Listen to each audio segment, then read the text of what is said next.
Right, it looks like we've got everybody here now. Is that what you've got? Remove everyone here? Okay, we'll make a start then. Wendy, are you happy to just introduce yourself and then we'll get started if that's okay?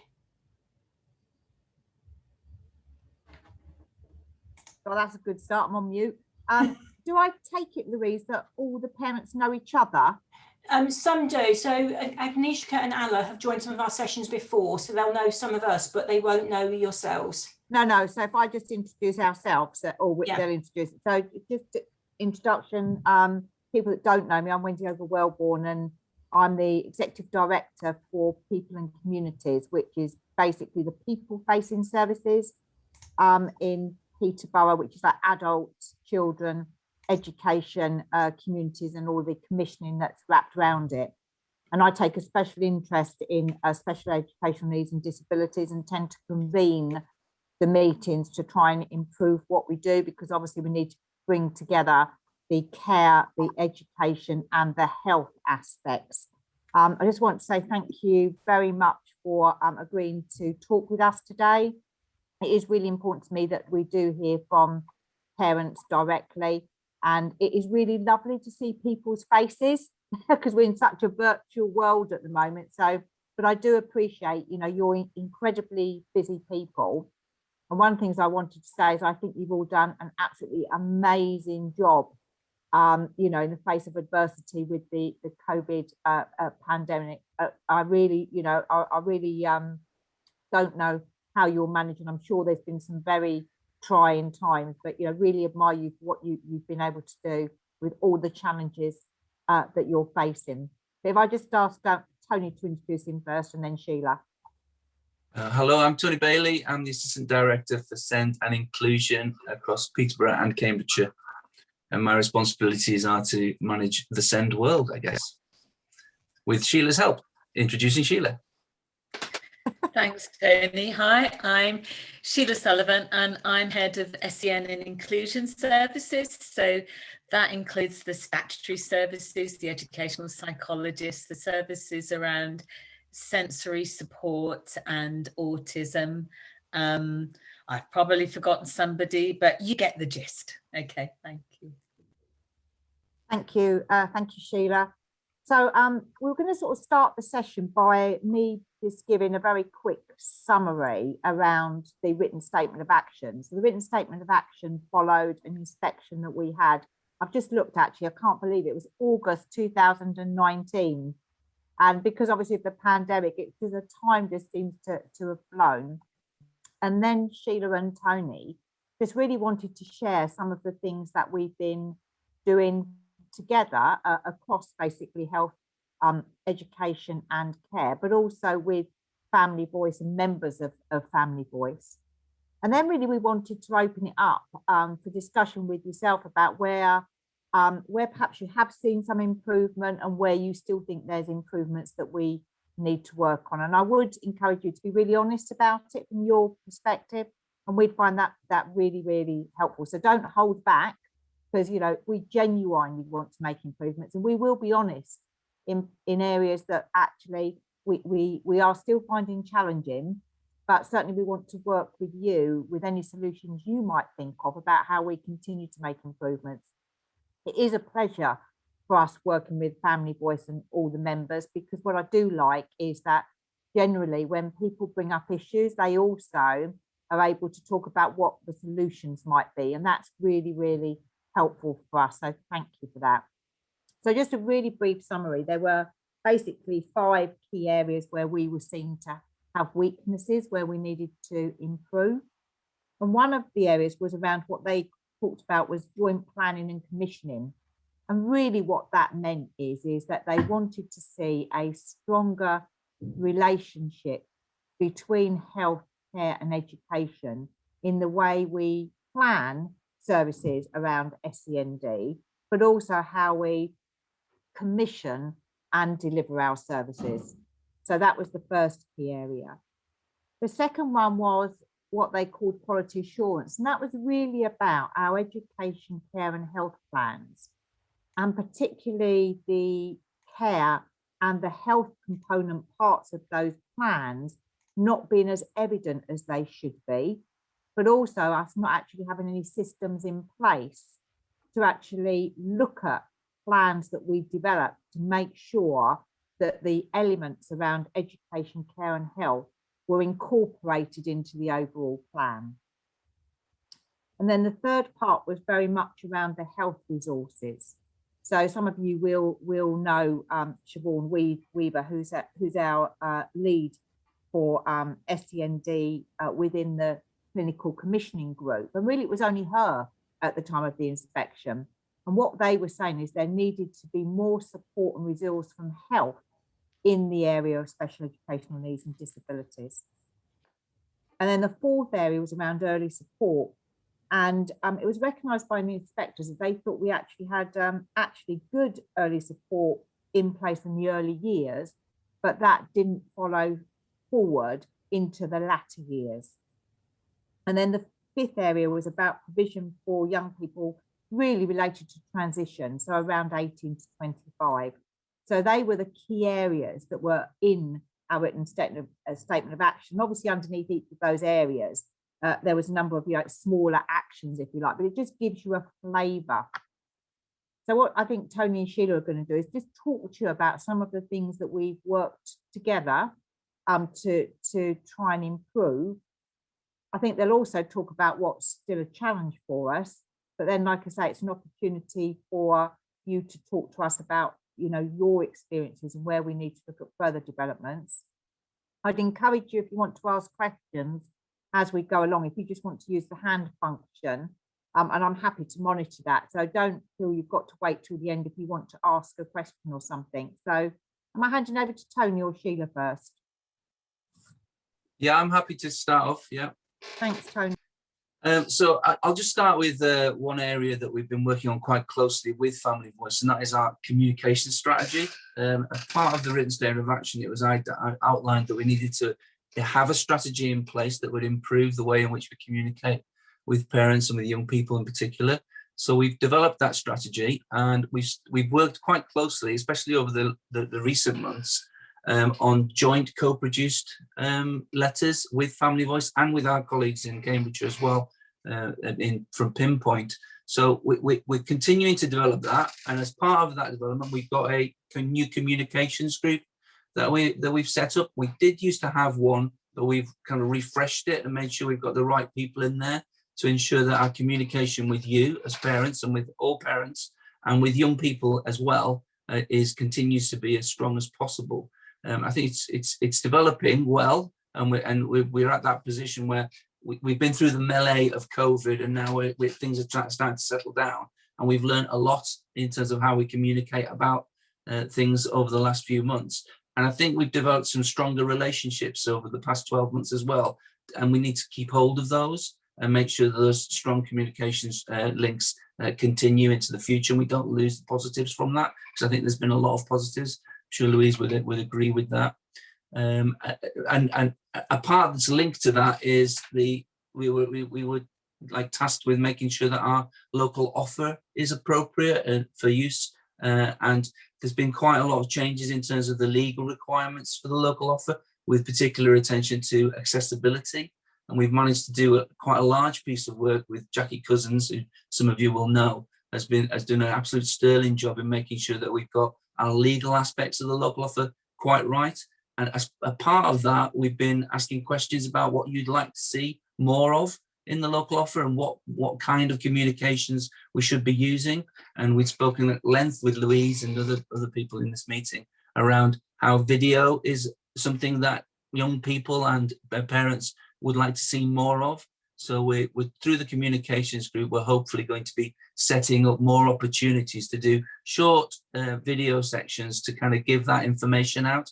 So it's wider than just the written word, although we are looking at that accessibility and range to make sure that we cover a range of languages and a range of abilities. But we're looking to do as many of the little snap bites of video as possible. So hopefully that will be something that you will see increasing over the next few months as we move forward. Obviously we need to figure out who's the best cameraman and do that in that way. But someone was talking about editing. We probably could do with an editor. So if you know anybody who's a good editor, send those names to Louise and on to me. That would be fantastic. Moving on from that, any questions around communication that anybody has before we move on? No, great. The next part that I'll talk about is the SEND strategy. We've got a joint SEND strategy with Cambridgeshire, and we did launch it, and we launched it in January before the pandemic hit us. And we built up quite a lot of work in order to make sure that we had a pack ready and it was online and everything. And we launched it successfully with a competition that included some young people's artwork, if you remember. I think we feel that since then there's been kind of a haze over it because COVID's been in the way, creating other priorities. So we've come to a point where we think we probably need to relaunch that in some way. We did have an idea that we would use all of those artworks and go on a bit of a tour around Peterborough and Cambridgeshire with the artworks through the libraries to try and impact in the community. And we're talking with the libraries people, if you like, about doing that online still as part of relaunch. So we don't want to lose the fantastic work the young people produced to do that. We've also pushed to get more sign up with schools. And I think at last counting, we've got about 60 schools from Peterborough who signed up to the pledge so far, to make sure that we've got everybody on board with that. But we're going to push forward and try and get everybody. We've got a target to get everybody signed up by the summer term. So we're going to hopefully do that. And there's probably some more space and time for people to think about things like that now that we're almost back to normal. I hesitate to say, but you know what I mean in terms of coming back to schools. The SEND strategy has alongside it an action plan. An action plan is quite a large piece of work, which incorporates a lot of the actions that we had to address in the written statement of action, which are very, very, very much Peterborough-centric, but also incorporates the joint actions across both Peterborough and Cambridgeshire, and also some other actions that are just for Cambridgeshire, to make it fair, I guess. We've got something that we can share, which is like the action plan on a page that shows you how we've gone through the themes and the intents of that action plan. So I'm happy to share that with Louise going forwards. And we're just about finalising who will take leads in each of the roles in terms of the milestones and targets that we need to implement that action plan. Again, we've had a bit of a hiccup because our priorities have quite understandingly been on supporting schools and young people and families with the COVID pandemic.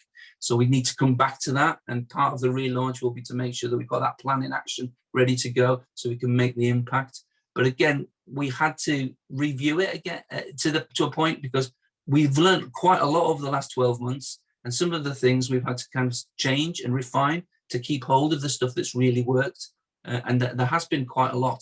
So, it is, although it's been hugely created through a co-production point of view, there are certain things that we've changed and refined to keep hold of the things that are very, very positive over the last few months. Okay. Any questions on those things? Tony, I just want to say, and I'm sure Asta will agree with me on this one. This strategy is the first time we've really seen true co-production across a strategy. I mean, we've been involved in the Parent Forum world I have certainly for over 10 years, and Asta for a good number of years as well. And there have been previous versions of the strategy, but this is certainly the first time there's been true co-production. And I think it's a testament to the relationship we've built, and it's also important to have parents' voices, which is why we're here today. Absolutely. What I loved about when we had our sessions with parents, that there were certain sort of phrases and words and sentences that were actually put into strategy that were given by our parents. And I think that's what gives that sort of sense that we are being listened to. We have co-producers together with the local authority. And I think that's absolutely amazing, because I think some parents are like, oh, actually, I said that. And I think that's absolutely amazing. That was absolutely brilliant. Great. No, and I think we benefited as a local authority from that too. We really recognise the improvement in the relationship that's created. So, I agree, it's an amazing piece of work. I'm going to pass over to Sheila now to talk about SEND services and annual reviews and that stuff. That's okay, Sheila. Hi everybody, that stuff, right? Okay. I think it always falls to me to talk about the statutory stuff, and I think that's what I suspect you might be interested in terms of the written statement of action. So the good news was that in terms of the plans that we have and the way they're structured, they were quite liked. And I hope you like them too, that they've got that golden thread. But the real issue was annual reviews, and we've never hidden that. So I thought you might appreciate an update on our annual review situation. The good news is that largely we've got rid of that awful historical backlog, you know, where we were lapping annual reviews for a year or even 2 years because they hadn't gone through the system. So you've got your next annual review, but you still hadn't received the outcome from the year before. We've never hid the challenges that we had around that. And I think every local authority in the country still faces those challenges. So I wouldn't say 100%, but I think over 90% in terms of that really historic backlog, that has gone.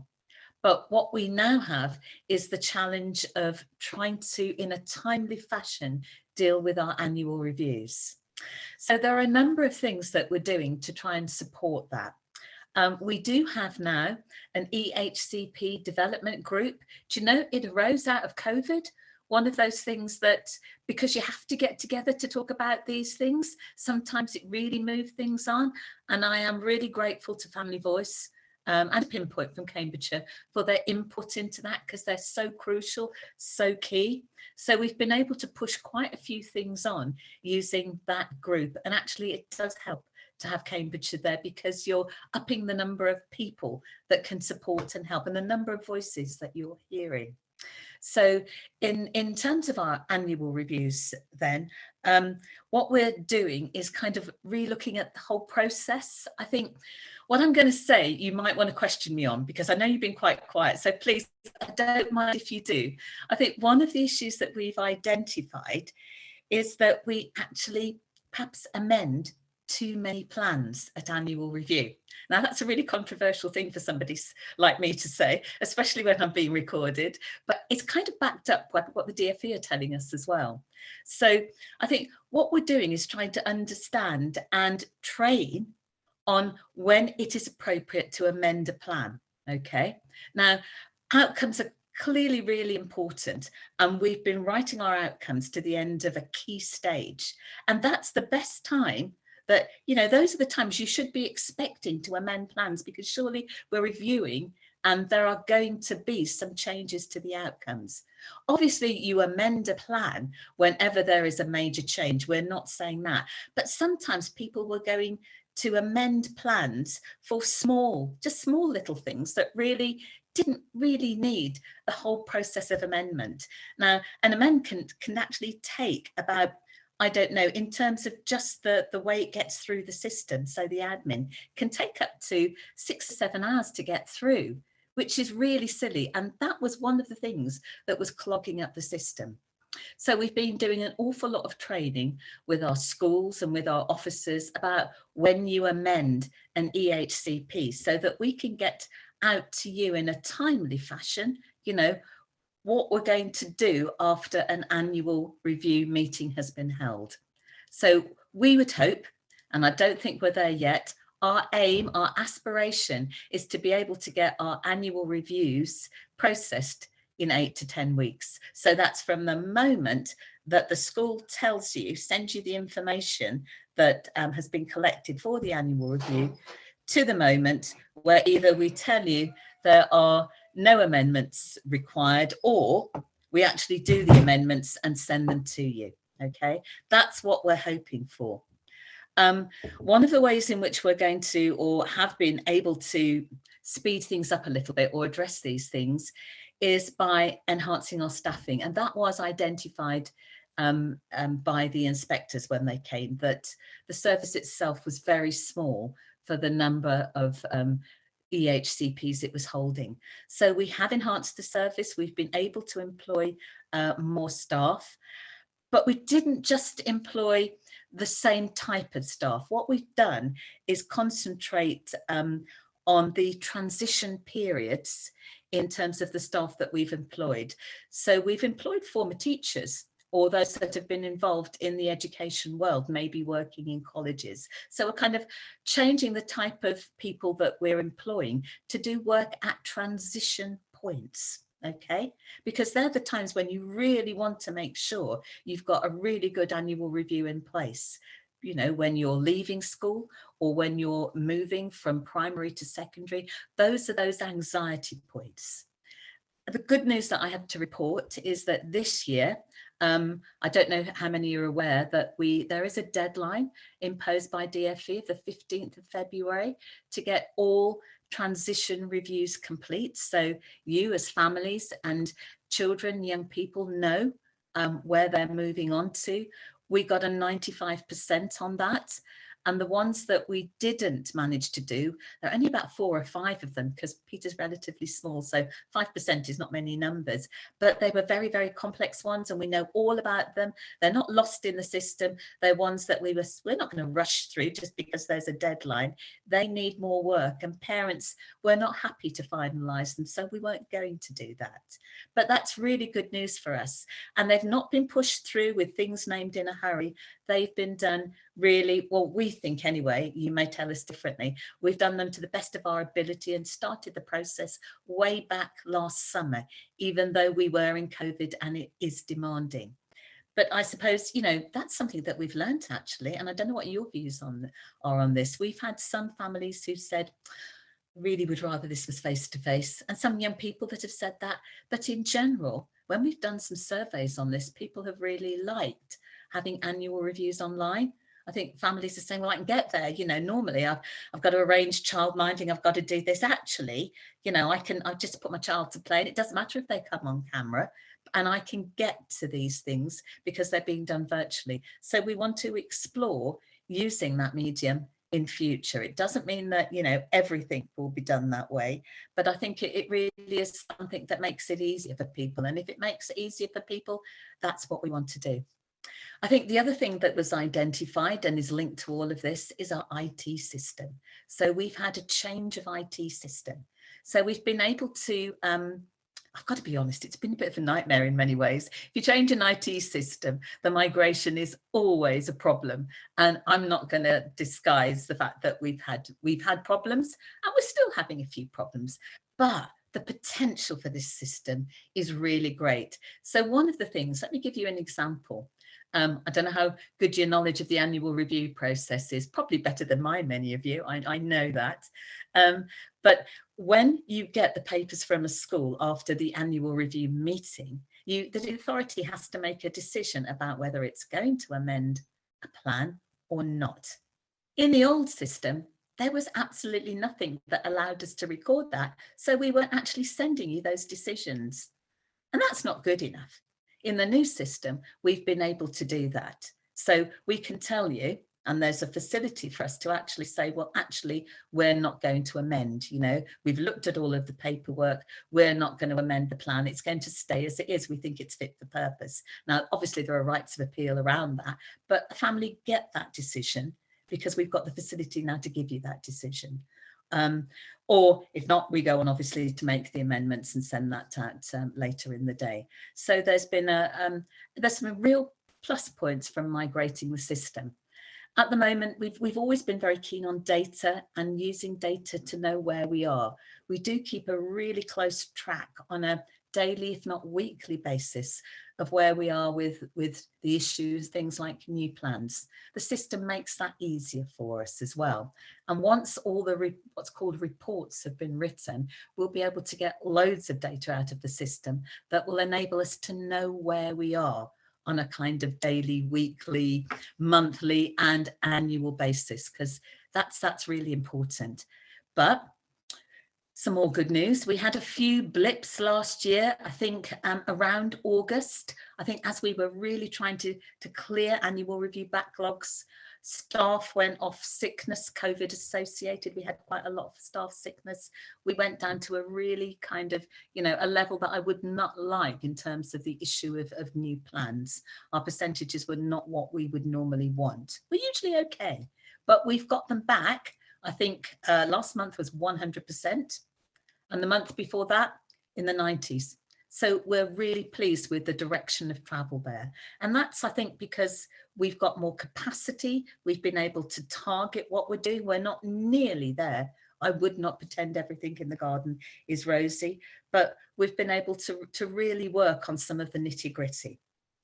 I think the other thing that I'd probably mention, so I've talked about annual reviews, staffing, IT, is that the code of practice, as Wendy said, really did identify that in terms of working with our partners, we had more to do.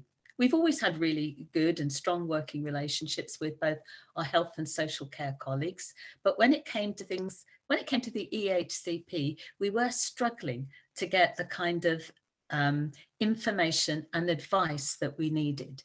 So we have embarked upon a really comprehensive multi-agency training program. It is ongoing. It's a rolling program, so that we've got a group of staff who've really perfected their training now.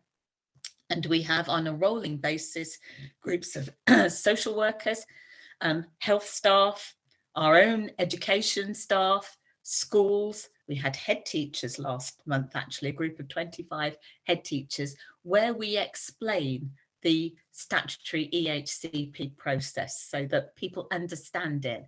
And more importantly, we get a chance to explain what we need from them when, particularly we're actually, and an assessment is underway, and we need their advice and how that is different from information. We need them to identify outcomes, to say what kind of provision will or will not be put in place. We need that specificity, and that has gone down really well. As I say, we haven't got to everybody yet. It is a rolling program, and I see it as something that will keep on rolling because staff change. So that's embedded. So again, I think we've had family voice input into that. So I am really indebted to, you know, the kind of advice that we've had. You know, what parents think of what comes in those advices is key to us in the work that in the kind of training that we do. And key to that training too, so important, isn't it, training, has been the SENCO forum, which is now really just the SEN forum for Peterborough, which anybody that is part of Family Voice is invited to, and we frequently get people there. So if you haven't seen your link or haven't got your link, I know Lorraine will, Louise, new name there, Louise, will ensure that you get it. You are most welcome. And it's a forum where we have now health staff coming. We've had a lot of staff associated with mental health issues and the return to school coming to speak to us quite frequently, actually, over the COVID period. We've got school staff there. We've got our SENI services leads there. So the person that, you know, runs the, is in charge of the autism service or hearing impaired, visually impaired service, a really wide range of people there, and you are really welcome. And I think that's a very open and honest forum where we try to get the people that you want to hear talk, you know, from whatever is the current issue of the time, and people are free to say what they want, either to ask questions, or the chat gets a lot of use in that forum, you know, and you are really welcome to come along to that. We'd love to see more of our families represented there. I think that's a very quick overview of some of the key areas, Tony. I don't know if I've left anything out. I don't know if you want to talk maybe about quality assurance. Maybe yeah, no, I've got... I wonder if, Sheila, whether we have a little bit of a break of us talking. Yeah, I'm quite keen. We can wax lyrical for ages, but I'm just really keen on just really what you as parents have heard so far, just what your experiences have been, be that positive or maybe not so positive, or what you've heard from other parents that might help us, because we do appreciate that we need to constantly improve what we do. So we'd just be really, you know, really grateful for any reflections from yourself, really. I'll say quickly, I have attended some of the SENCO meetings, and I really think if some of the, apologies for the noise, got the builders in, but if some of our families were able to come and appreciate how much time and effort the SENCOs are putting into supporting our children on a daily basis, it would really improve relationships with the families and the teachers and the schools, because you really all do care about our kids. It's just you're stuck with processes and procedures that you have to follow. So things are never going to change immediately. But honestly, I have a new love for you and all the Senkos, because you really have tried your very hardest, in my opinion, to make sure that our children are looked after. May I pass that on? Yes, please do, because honestly, I can't say it enough. I really can't say it enough. Thank you. Thanks, Laura. That's really helpful. Maybe, Sheila, I don't know whether there could just be a short snippet of that forum that we do put online to show people the sorts of things you talk about, that so people, because obviously you can't have everybody, but actually could we put something online that shows the sorts of things we do on in the forum? Do you know, funny you should mention that, Wendy, but we're trying. We've come across some issues with putting it online because we want to record them. So, but maybe that's for outside of this meeting. Jess has had we've encountered a few issues. Well, let's have a discussion outside then, Sheila, because that sounds like that could be really helpful for people to know that actually people are genuinely trying to, you know, fix issues for parents. So thank you, Laura. That's really, really helpful. Anybody else want to share something? Sorry, Louise. Yeah, I've just had a Agnieszka message saying about she'd love to be able to see a forum, and it's nice to have Agnieszka and Anna here because they've been joining a few of these sessions. So it might be nice, if that's right, Sheila, at some point for, say, Agnieszka to buddy up with Laura and come along and just sort of sit and listen and meet people and put faces to names, because actually that's what we're trying to do, is build those positive relationships. If that's all right with you, Sheila. No. Oh yeah, of course, Louise. You know, the more the merrier, really. We get about 80 to 100, so you know it's a big forum, but you know you can put anything in the chat if you don't want to speak. Is that sound right, Agnieszka? Yes, thank you. Actually, we are new to the area. We moved in for a couple of months ago, and we have the HC plan, which is being processed still. So we are on the process at the moment to transfer and make it in place. So I'm really like looking around what's the services are around, what kind of facilities are for disabled children and their families. So that's why I'm coming here and just researching what's in this borough look like, and what other services are for us. So I would be really appreciate if I will get some more context or more information about what's going on in the borough. Thank you very much. Agnieszka, do you know how to access the local offer? I've seen it online. Right, okay. I had a look. So did you have a play with it? Did you try and use it, or I just want to know how user friendly you found it?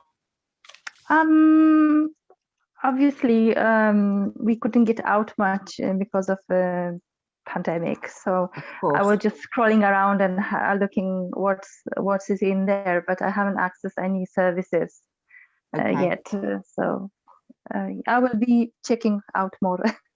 Brilliant. No, that's fantastic. Just keen to know that obviously we're trying to improve the local offer all the time, not least getting people to know we have a local offer. So the fact you knew there was one, that's quite positive. But we are really keen to promote that, because we are trying to use that as the main vehicle for us to be able to share all the information we have about services and support that's available. So thank you. Asta, you wanted to come in. Yes, as Laura said, you know, we've seen firsthand what it's like when Senkos actually do try to do their best, as well as a local authority, to make sure that they improve the outcomes for our children. But at the same time, since this is about a written statement of action, I was involved from the very early beginning, and I just cannot stress enough how important it is for the parents to communicate in a proper manner, to fill in the surveys, and for the local authority and CCG and everybody who is involved in their children's care to actually know whether it's good, whether it's bad, because quite frankly, they need to know whether you need something more or something less, or something needs to stay the same. And what was absolutely amazing, that I saw some people working tirelessly with the only way I can describe it, with their hands tied behind their back, when they want to do the best for our children, but sometimes they are in between the rock and a hard place, and it's incredibly hard to make the changes, because at the end of the day, you have to follow the central government, and you have to follow, well, quite frankly, the money that has been allocated for the local authority. And I've seen so many amazing people working tirelessly. And I was thinking like, oh my God, I can't believe I didn't know that before. Because I think for the parents, sometimes when you sort of don't get into that inside bubble, you actually do not know what is happening. But once again, I cannot stress enough of the importance for parent carers to actually get involved with the local authority, get involved with Family Voice, and to actually tell us what it is that is not working. Because quite frankly, if you don't, how will everyone know? You know, and sometimes when parents, yes, I understand, they do get angry, they do get frustrated, because we all have the same thing in common. We want the best for our SEND children. But sometimes when the things are not being communicated in a timely manner, things can unfortunately slip, and the outcomes for this said child might be much more difficult. So I really do urge anyone, with whether it is good, whether it's bad, you know, positives, negatives, everything is absolutely crucial to know.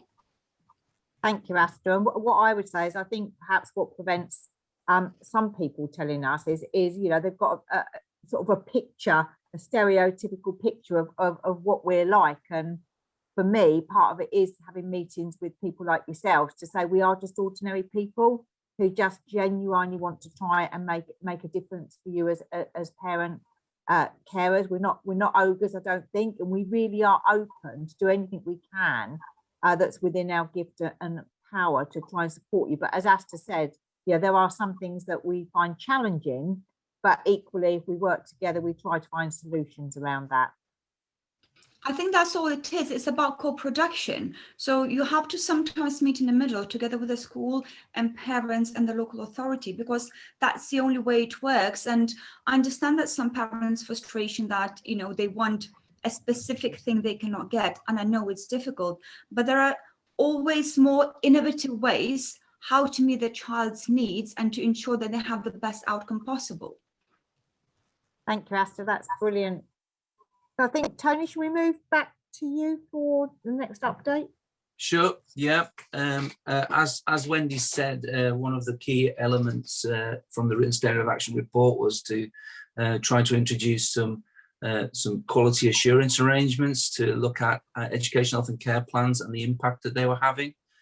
We've got an officer now, a QA officer that's been enrolled and recruited to the point, and he's been working with us for a while and has started doing some level audits. There's a framework that's been agreed and it's now in place to ensure that the QA systems are there and measure the impact appropriately. And as the written statement of action asked us to concentrate on the impact on social care and health within those plans, those are very much part of how the audits are working to try and measure that. But we're also moving towards looking at how the entire plan itself impacts on the outcomes for the child. Because at the end of the day, an education, health and care plan is a plan about the improvements that are required and the support and scaffolding that's required for children to become as independent as possible. And we should be making sure that the outcomes are working out. So we're going through that system now. It's still quite new, but it's already starting to have an impact, and it's probably telling us things that we knew, but we've got a formal way of recording them now, so we can go back to the individuals with the positives, and there are many positives that have come out of the audits, but also the recommendations for how we can improve those things. So that's a really, really positive move forward, which is directly linked. Two final areas I've got to share is that we've gone through a consultation in Peterborough to improve the inclusion offer across all schools, and we're just about ready to launch our new inclusion pathway, if you like. We've got a presentation on the 25th of March with head teachers just to outline how we've taken on their views and their comments through the consultation process.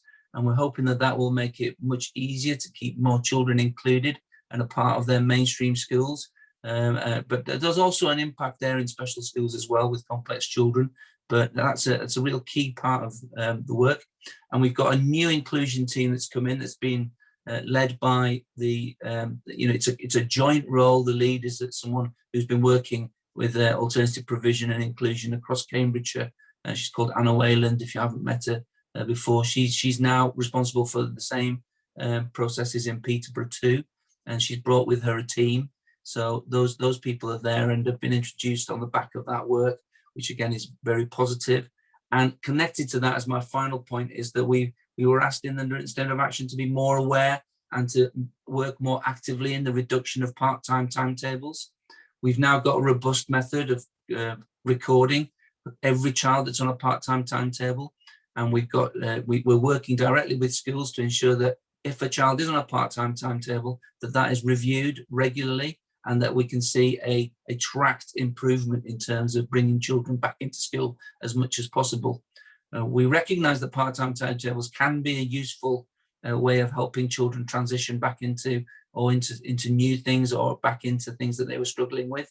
But we probably had too many children who were on part-time timetables for too long, and I think that came out in terms of the inspection. So we've now got a way of monitoring that and supporting that moving forwards, which I think is also very positive. I think all of the areas that myself and Sheila have spoken about and Wendy's spoken about were areas that we probably already were focusing on before the inspection came. But the inspection and the Written Statement of Action has helped us to focus in on those things and get a real, a bit of detail out of it. And obviously we have update meetings with the DFE outlining exactly, for us to be able to update them and feedback on our progress in those areas.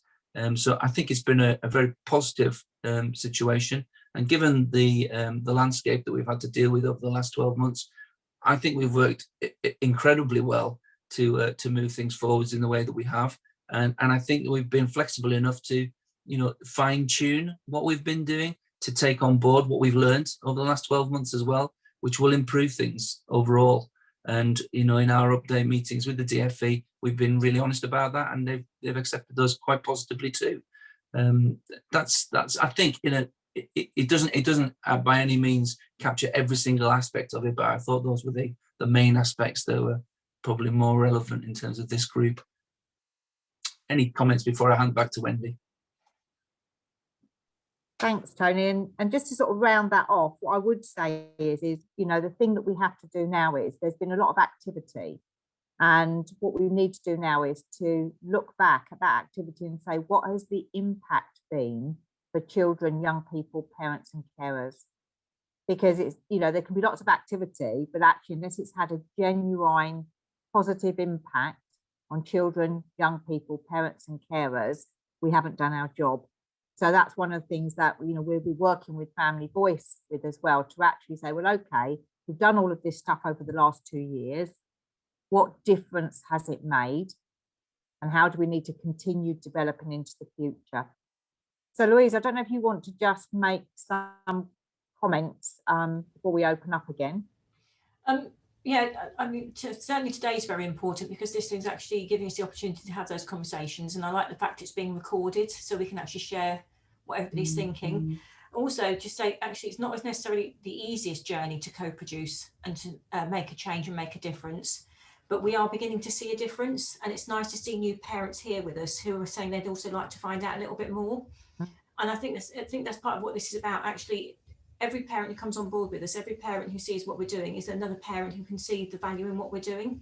And certainly hearing from Asta and from Laura and seeing how much they've actually valued from the work we've done. I just want to go back to something that she was talking about, the Senko Forum. Certainly off the back of the most recent one, we've had 6 schools come to us, all of whom have asked to actually have our input into their SEN information reports, and who all have said they valued the work we did. I mean, it's not an easy job reviewing people's SEN information reports. I mean, you can ask Mandy, she spent hours doing it. But we wouldn't be able to do that if we weren't working together now, and if we hadn't built the relationships. And I certainly think the Written Statement of Action has highlighted that relationships are key to all of this. And I know that the work needs to take place, but the work can't take place without trust and without being able to have conversations and to be able to say the difficult things and be able to come up with the solutions. And I certainly hope people here today can sort of see the value in what we're doing. Thank you, Louise. Asta, you've got your hand up. Is that a legacy hand or? I am so sorry to say legacy. No, don't be sorry. I just wanted to check. I didn't want to not ask you to come in. So yeah, sorry. I did put it down already. yeah, just to reiterate what Louise said, anything that we could do as an officer group to actually support you to become more involved in Family Voice, we absolutely want to do that, because actually it is so helpful for us to hear directly from parents in terms of us being able to take our work forward. Obviously, I don't want to force anyone to speak. This was about just giving you the opportunity to hear from us, the sorts of things we've been up to and how we want to continue in co-producing any future developments with Family Voice, and want as many parents and carers to be involved in that as possible, either directly or through surveys and that sort of thing. And again, like I said at the beginning, you know, just appreciating how much you've all had to manage really in terms of the challenges this year. But is there anything anybody would like to say? But like I say, I'm not going to make you say anything, because it really was an opportunity for you just to hear from us, and if you wanted to comment. But if not, Louise, obviously just hand back to you and say I think we should have more of these sessions, just to keep people updated and give them the ability to contribute as well. Definitely, and also just been messaging Asta. Asta's going to contact Agnieszka and Alla and arrange a separate catch-up, and then we'll come back to you about actually having them have the opportunity just to come and see what we're doing and come join us at some bits and pieces, because actually the more parents can see that, I think the more we can actually show that this actually is making a difference and what actually takes place. Like Laura said, actually when you start doing the meetings, you get to see, and Asta said the same thing, you actually get a different perspective when you see what's happening. And I mean, certainly from my point of view, the work we've done has made a difference. If you take something as simple as, and I hope you don't mind me, Laura, you were involved in the quality assurance work, and you've been involved in developing the surveys that go out to families now after the EHCP process. And I know that feedback from what Sheila said is those surveys are making a difference, and those are co-produced surveys. And we wouldn't do that if we weren't here today. And hopefully we can see more of this, and I hope everybody else wants to see more of this. I think also, Louise, it's really important to acknowledge that there are times when, you know, the local authority officers and Family Voice have to agree to disagree on things. That's the way it is, but the secret is not to fall out about it and just try to agree a way forward. And I think it's, you know, I think that's healthy, because there will be times when there's either different perspectives, or actually there's things that perhaps Family Voice would want us to do that our hands are tied for whatever reason. And I think, you know, there's been a number of that's happened on a number of occasions, but I think because we have got a good working relationship and it is open and honest, we can work through those more challenging times. So I don't want everyone to think it's hunky-dory all the time, because it isn't. And, you know, there is value in that. And the other thing I want to say before I forget on this is I do want to thank Kirsty for doing the sign-in today. She's probably worked harder than anybody, because she's had to talk all the way through it. So thank you very much, Kirsty. Thank you. We wouldn't be doing some of this without the support of Kirsty, and I know Brenda joined us. Their support is helping make us far more accessible and actually meet the needs of other groups of parents. And it's so important, the relationships we have. And as you say, Wendy, we don't always get on, we don't always see eye to eye, but it's about how we actually have those conversations that matters. Yeah. You need trust, and I think we have that trust, and we also need to be able to say to each other when it's not working, or when we have a difference of opinion, because if we don't, there's not honesty, and without honesty we can't co-produce. And I'd just like to add to that, to say that, you know, that has happened on a few occasions, but because the relationship's so strong, we've been able to identify common ground within those decisions and those areas, and then we've been able to work on the common ground to be able to move forward together. And I think that is a strength that we need to keep going. Brilliant. Well, on that note, like I say, I don't want people to think that they've got to say any more. I'm looking to end this session and say thank you very much for giving a good hour of your time. And I think if people feel this is valuable, we'd be very happy to be part of another session. So thank you very much. Enjoy the rest of your day. Bye.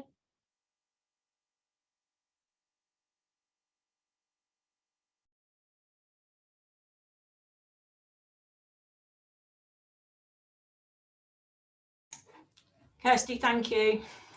Bye.